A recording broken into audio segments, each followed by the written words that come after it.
वल्कुरआनिल मजीद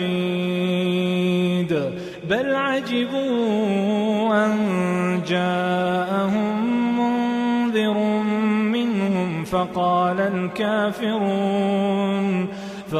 الكافرون هذا شيء अजीब। क्या विजिट वीजे की नीयत से जाकर हज करना जायज है? अगर तो विजिट वीजे पर गया हुआ है और वहां जाके हज का प्रोग्राम बनकर उसकी इजाजत मिल गई है तो फिर जाके हज कर ले। अगर इजाजत नहीं, चोरी छिपे करना है तो फिर वो काम ठीक नहीं है। हदीस में आता है मुस्लिमून अला शुरूतिहिम, मुसलमान अपनी शराइत के पाबंद हैं। तो अगर वहां की गवर्नमेंट ने पाबंदी लगाई हुई है कोई विजिट वीजे पर आने वाला हज की तरफ ना आए, वो बाकायदा इजाजत ले।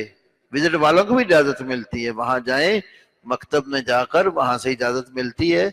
अगर वो पैसे वाला नहीं भी है ना, तो ऐसी भी वहां सऊदीया में जालियात ऐसे दफातर हैं जहां से ऐसे लोगों का इंतजाम किया जाता है और कई लोग जो हैं वो उनको हज करवा देते हैं। तो इजाजत के साथ करें।